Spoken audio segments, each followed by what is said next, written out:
Defend Our Democracy South Africa has hosted a public meeting at the St. George's Cathedral in Cape Town. This ahead of President Cyril Ramaphosa's State of the Nation address tomorrow. The meeting titled A Country in Crisis, the Real State of the Nation.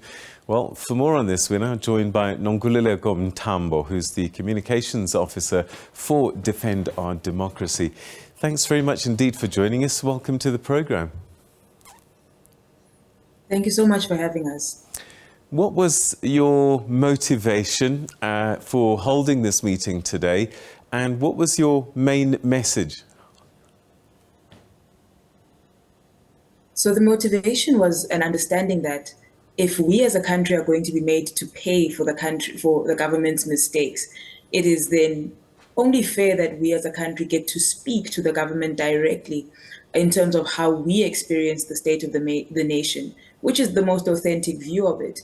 All of the decisions that are made or not made, or ignorantly made, corruptly made, are things that we must carry. And it was seen in the ESCOM tariffs, the tariff hike, where all of us are going to be made to pay more. However, we are not in the decision-making table. So that was the inspiration. And the general message was that we need accountability, we need answers, and we need a plan forward. You called for honest reflection. Does that suggest that government has lied before? I believe there's sometimes unwarranted enthusiasm on the side of government. Looking at the 2022 SONA, the picture that was painted was one that alluded to a more hopeful situation than we were in. And I believe that, and they say that the hope is vested in the people and no longer in the government. So what we're going to communicate is effectively that. Okay, so he'll deliver his speech, but after that, what is it that you want to see happen?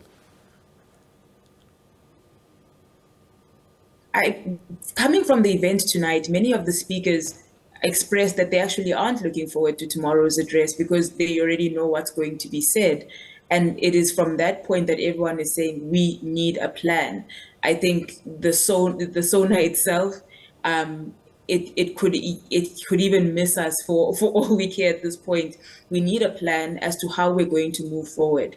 And when that plan is set, we plan on holding the government accountable for the entire duration of the year or his time in office, in order to keep that plan at hand. And we need accountability measures towards that. So tomorrow's SONA is just what we want is simply the plan. I think everything else would be a filler. What we just need is the plan.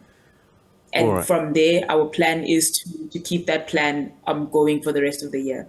All right. When you say keep him accountable, how are you going to do that? You're not in Parliament. Well, it's the understanding that parliamentarians are representatives at the end of the day. They aren't the government. We, the people, are the government. And we, the people, then have to decide constantly and consistently by participating constantly and consistently in how the government is going to be run. So by using every constitutional platform that we've been given, every avenue that we've been given, we are going to hold this government accountable to its promises and to the Constitution. If they don't, what then? If they don't, then the same Constitution gives us the right to take them out of power. The same Constitution gives us the right to hold them accountable in terms of the law, and people need to be arrested, and so on and so forth. So the understanding is that there is no need for a certain people to be in government. What the need is for the people to be served in accordance to the Constitution. So should there be a change be needed, that's exactly where we're going to go. So what are the big issues on the list of this plan that you'd like to hear tomorrow? The big issues are the same big issues that were there in 2022 and 2021. The issues of energy, of job, of local production, of job creation, GBV that is consistently on the rise in South Africa. It's sincerely the same problems, and I think that's why no one is looking forward to the SONA, because nothing has changed. So we're just looking for a plan as to, from the issues that we were facing before: energy, railways, GBV, and how the progress that we've made and how we're moving forward from here. The president has called for assistance. Are you prepared to do that? Do you have a plan that you could give him? Absolutely, we are prepared to.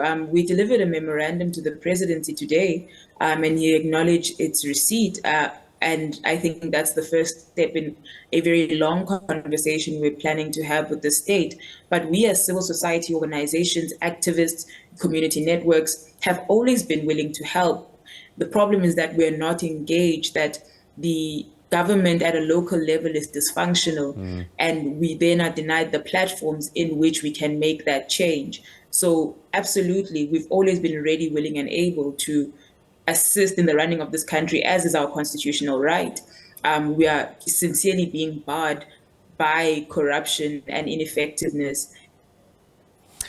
Might holding the government to account see you marching on the streets, perhaps, to show your disappointment? It will see us do everything. I believe this is a time to leave no quarter.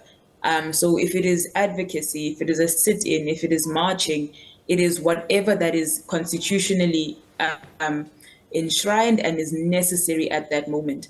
So nothing is off the table at this point, as it pertains to the Constitution. All right. You're a young person. I guess young people in particular really need some hope from this speech tomorrow. Absolutely. As the group most affected by unemployment and the despair that comes with it, your drug use, your crime rates, and all of those things, absolutely we need hope. But the message of the DOD is that we, the people, are the government, and so the hope is within us. The hope is within the collective work that we do together, and how we lend to each other's, how we multiply one another's capability by adding ourselves to the projects that matter to us, and even the ones that don't matter, that don't necessarily affect us. Our hope is one another. As the saying goes, we are the ones we're waiting for.